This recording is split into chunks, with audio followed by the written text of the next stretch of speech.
Let's see how this one develops. But credit to the matchmaker. This looks like a real. It's very difficult for women to knock each other out. That was a off Tiger. Superman wouldn't got up from that. Bang outside the store, cutting the ring off. Not following her around.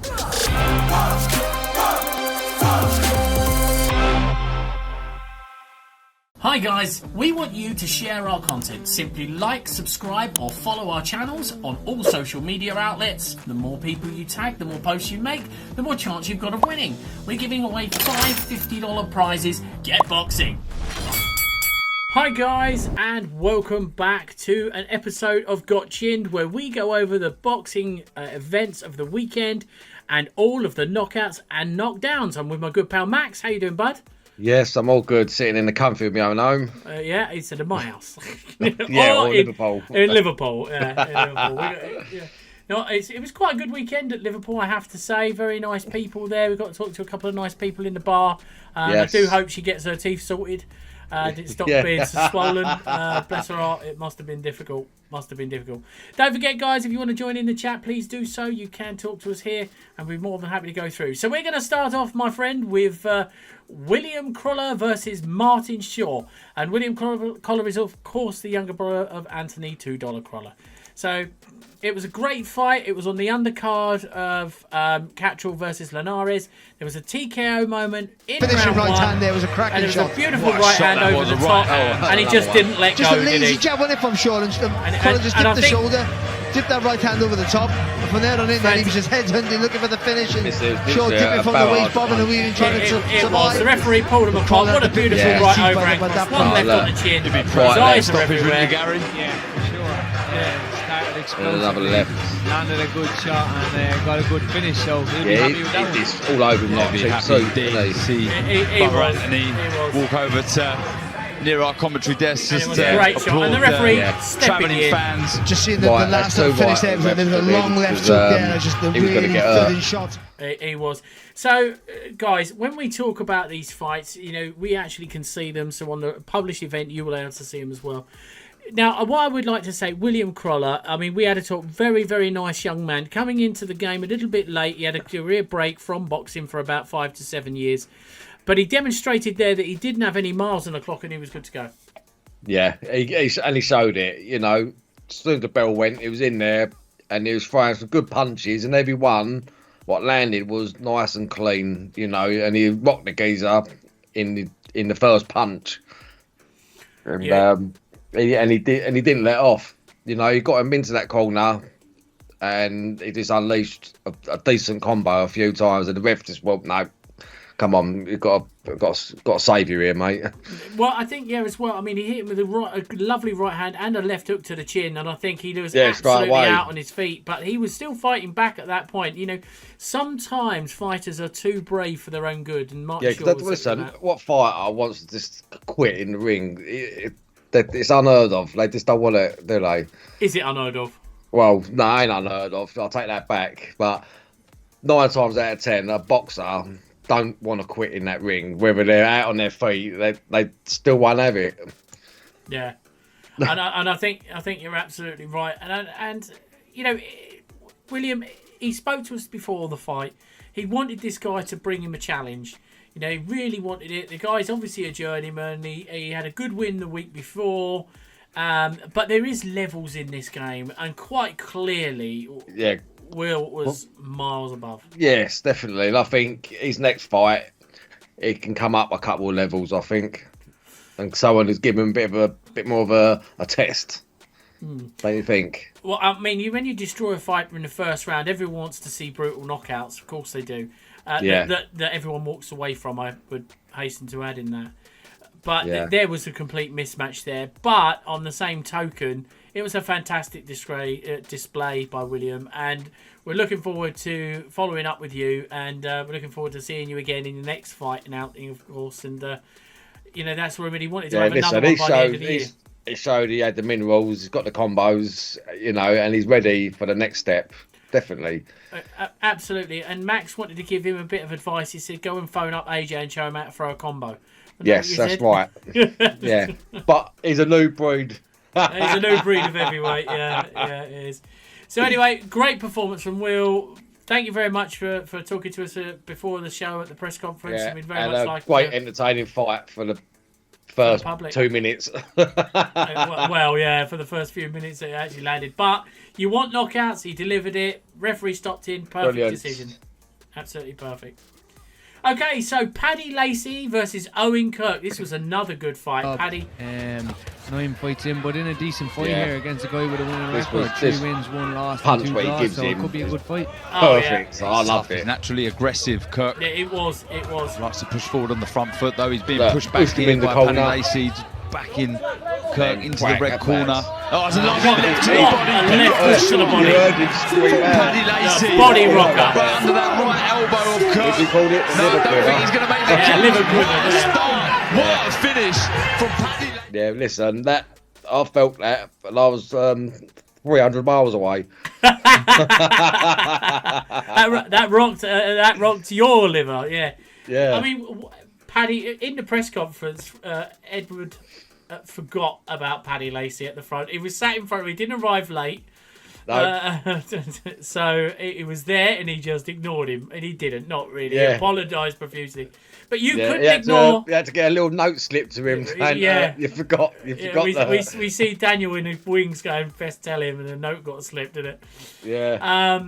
But yeah, so, you know, it was a really, really good fight. It was a really good fight. Really, really impressive. And I think that Paddy could go quite far with this. Yeah, listen, he showed he was hungry. He's got the skills, and quite rightly, he did show he had the power. Because a lot of people said, "Oh, have you got the power in your hands?" And he went, "Who knows?" But clearly, he has. Well, yeah, he absolutely did a job on him, didn't he? Yeah, he sure did. He really did, and you know the knockdown was exemplary, and it was clear when that shot landed, he weren't getting up. Oh, mate, it was like that. Sweet. I think that was it. If it was wrestling, it would be called sweet gut movement, wouldn't it? It was. Yeah, it listen, was fantastic. He'd done the right job and all that. He got in low. He pushed him into the ropes and that. Got him a bit in the corner.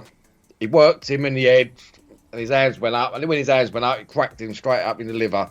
Done him. Yeah, There's no getting up from that. No, he was clearly done, and we. Listen, Superman wouldn't have got up from that.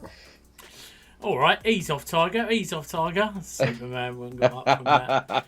But nice young man. Looking forward to his next outing. He once again wants to get out a bit more regularly, as they always do. But obviously, there's certain limited amount of shows that they can be on. But I was quite impressed. I thought that he's another star for the future. Yeah, definitely a name to look out for. Oh yeah, absolutely. And that now it's time to step up that level. I would like to have seen some of these earlier fights that happened on the undercard of the Catteral Linares. Would have liked to see him go a little bit longer. Just to sort of prove. Yeah, but ability. I think with the first two we just watched and that, I think they had points to prove. Mm. You know what I mean? It wasn't about getting rounds in the bank and that. I think it was a point to prove that. Yeah, we're here. We can stop people. We've got it in us. You know what I mean? Like we know George Lillard. We knew he can bang, but he needed rounds in the bank, and that's what he done last time we see him. He got the rounds in, and he proved he had two things: power, rounds, and he's got a good chin.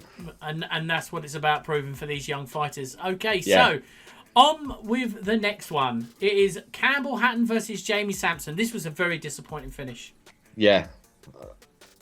And here's the bit where you can see the disqualification. Straight left and the lead right hook from Sampson, and obviously the movement, but very Countless times, yeah. evident as he watched Sampson. And now he's got him in the headlock. Referees getting Listen, really he was annoyed, worse and than really Paris. frustrated. Gibbs he's running almost on empty now. Every Sampson. He's holding continuously here, though. I feel sorry for Campbell. He's you know called what it I mean? off. Disqualified.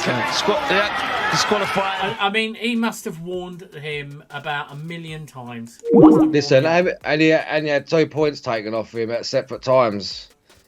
And the ref said to him, "Look, how many more times have I got to tell you? Stop holding on." You know what I mean? And and the ref is the boss in the ring. He decides whether to disqualify you or not. It's no good. Everyone moaning about it. There's only one boss in that ring, and that's the ref. And if he decides it, that's his word. And how many, like you're saying, how many more times have you got to be told stop holding? I mean, was it the 5th round he was disqualified, something like that? No, it was quite later on. Like, sorry, yes, apologies. It was like literally he had like 50 seconds left to the end of that whole fight. And he was told from round 1 to stop doing it. Yes, I mean, he was very tolerant. And Campbell was very tolerant, and I was very impressed by the fact that Campbell was very subdued, very professional. Because it's easy to lose your rag in a contest like that and get hurt or make a mistake. But Campbell was very, very professional. Cool, calm, and collective, isn't he? Absolutely. He wanted to do a proper decoration job on him. Wasn't given the opportunity because of the holding.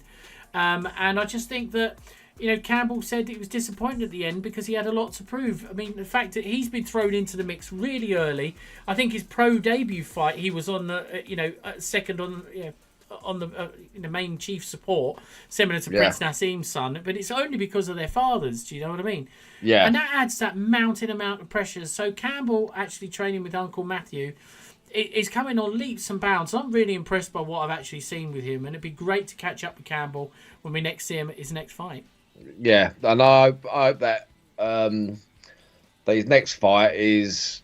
Because I think he's going for 10 rounds, isn't he? His next fight. Well, hopefully. that's what they're sort of talking about. Eddie was saying. Yeah, and his next opponent, hopefully, don't mean he's in a bad way, but I hope he sticks it on Campbell, so Campbell can prove that he has got the minerals, he's got the skill, and he's got the temperament to take on the bigger fights and go into like championship rounds and be a contender for a belt. Well, talking to his dad, Ricky said, I said to Ricky, do you think that he's got the ability to become a world champion? Ricky's answer to me was, well, if he hasn't, it won't be for the want of trying, because he's just absolutely dedicated to it, isn't he? Yeah, definitely. But, if he don't, he's got nothing to be ashamed of. I think he's come on leaps and bounds since his first fight to this fight, and he's proving that he is a good boxer. Yeah, absolutely. I mean, I'm well impressed and looking forward very much to seeing him on his. Listen, he might not be everyone's cup of tea, but he's someone's cup of tea, and I feel like he's a decent boxer. Excellent. So on to the next one: Khalil Majid versus Tom Farrell. Well, let's go take a look at what happened in the knockdown. Did he land? Is that more than the little jinx in the middle? Yeah, sure. Straight right hand through the middle. It's not saying to be first and be last. It's always important a nice uppercut to the chest. For the judge's perception. And he is working that body well. That's good from and I think you can see it. And that was quite a brutal shot. It was quite a brutal shot. And use that solid left hand jab that I was talking about him wrong way. He used to do it now. You start breaking his heart now in a fight when he's thinking he's trying to put you under pressure again. Good left hook landed there from Farrell though. He's got exposed to the side of the body, working those hooks. When he's fought, and there was a beautiful hook to the down again. Second time in the fight. At this point, I think he was sort of losing his will and way a little bit, and here, of course, this time just about half a minute to go for Majid to try and put the finishing touches to it. In the 6th round, Farrell again lovely fires body back, shot but this time he's hurt badly again. That's enough. Time The referee's seen enough, and to be totally honest, I don't blame him.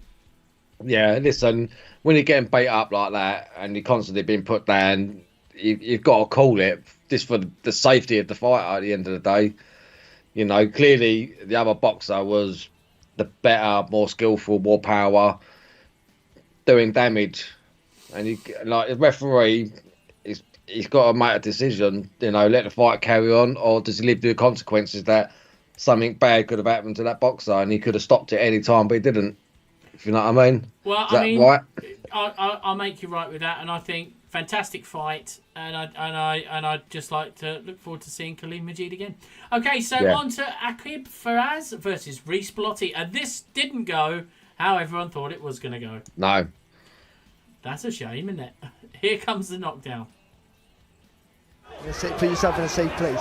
And again, the thing that made Bellotti quite, maybe easy to predict in the first few rounds has now become one of his strengths. He's getting to the edge of range. He's just going. He's going forward. He's getting there. He's following that same consistency. And when it starts landing, good left hook land. He's feeling good. Big shot for Reece Bellotti. 50 seconds to go in round number 8. He's down and he's up again now. He did, but here comes the knockout moment. The TKO. Looking for an escape route, but Bellotti denying him the chance. Big attack this. The towel's in Jamie Moore's hand there. He's keeling over. This is terrible body language out of Fiaz. Better shots though. That's what he needs more. We can't be letting back down. They've had enough. He had a torrid time in his last fight against Costas Young. And now it's trouble again for Fiaz at the end of this. The 8th round from the Jamie Moore. Yeah, and the referee kicked the towel away initially, but then of course his corner did not let Fiaz come out the corner. Bellotti wins, and kind to say that was going to go against the grain there. Yeah, listen, it was literally like being used as a punch bag in the end, wasn't he? So you can't let the fight continue. Not when your man's getting bashed up like that. No, definitely not. And nah. It was a good knockout against the grain, but then Reece Bellotti goes on. What next for Fiaz? We don't know, but I'm sure Eddie Hearn will tell us. On to the next fight, Jack Turner. He was the young up-and-coming buck who sold lots of tickets, Eddie says. Yeah, 1,000 tickets, wasn't it? And more. Round 1 knockout as well. Fantastic. Career. Here we go. Underway. Lovely right hand there. I'm saying I believe so much in his time. He might look a bit crude at times, but once he hits you with a good shot, you know there's going to be a follow-up. He believes in himself so much. He looked more like a fool, that. The referee said I think he hit him, didn't he? Then he just fell forward. Just headhunting with the hooks, Turner. The head of your highest down, so the uppercut wouldn't go and miss here. He's a bit too close here, as I said earlier. If he just takes that little half a step back, you see the tag a little bit clearer, and the shot selection will be a little bit better for him. He's a heavy shots, and your higher goes down here now with more than 40 seconds still to go in the round. Will he be able to rise? There's a grimace on his face. And there we are. That was the knockout. I mean, you've got to give it to Jack Turner. Tony, fantastic fighter. Fantastic fighter. Done everything. Listen, he's like a little vicious Jack Russell coming out. I mean, well, that's it. And it was a great fight. Great first. I think it was his third professional fight, first with Matchroom. So he did really, really well. Very, very well. Yeah. So I was really quite pleased. So on to the next one. It's Attingstall versus Vanessa Bradford. Now, this was obviously at York Hall on the Saturday night. It had been moved because obviously Dan Aziz or Atsi couldn't happen. Yeah. Let's see how this one develops, but credit to the matchmaker. One this thing looks I like will say a about real it's very difficult for women to knock each other out. It's not... There you go. Left hook, wasn't it? So here's a bit of a slow motion moment on that one. So see her straight from the first bout. Attingstall cutting the ring off. Not following her around, manoeuvring her into the corners, and just stepped in nicely, got the distance perfect. Beautiful. And down she went. So the second knockdown, let's see how that sort of went out. Referee's in the way, thank you very much. Move. Also, she's really economical, doesn't waste anything. Just missed with a beautiful shot. Straight bang on the chin. Straight mimic the first one. Bradford again. She's going to do so well to see this out. She got up. The first one, and I just wonder, step back, bang, left hand, I just wonder if she's never really recovered from the first. So, and there obviously have it, a couple of knockdowns there. They were quite good. You don't often see in female fighting a lot of heavy knockdowns. No, listen, that's been the first one we've seen for a little while. It is. I think we saw one at York Hall under the Dennis McCann undercard, if you remember. I think we saw that, didn't we? So, yeah, many kudos, many congratulations, and good job for Sky for keeping that show on as well, considering the main event actually cancelled. Yeah, that could have been cancelled, couldn't it, the whole thing, but it never. Lewis Green versus Sam Gilly. Now, this is takes more energy. Oh, he looks like he got him. Good 1-2 there from Gilly. Beautiful left and right hands going in. Just moving effectively from the waist. Those are solid shots, though, from Sam Gilly. Set his feet and let that right hand go. He's very careful. That liver shot again. Left hook to the body. Incredible shot. People don't realise how painful that is. He needs to rise here. He does it on it. And of course, here's the slow motion to the body, and which of course Sam Gilly then went on to win. But if you just look at the power, ready? There's the uppercut that sets it up. He's now holding his head, keeping his guard up to his head. Sam looks down, notices his ribs are exposed, and guess what's coming now? Just waits for that opportunistic moment. Up, boom! Bang. Look at that. Perfectly placed as well, that was. Yeah, that shot was so hard to his liver, it shook his ancestors. Anyway, guys, that's it for joining us for another episode of Got Chin. Thank you very much, Max, for joining me here. Do not forget to like and subscribe to the channel. And we will see you again soon. And when you do like and subscribe to the channel, take your mates in. You get a chance to win one of our 5 $50 prizes. You take care. Speak to you soon. See you next week. Bye.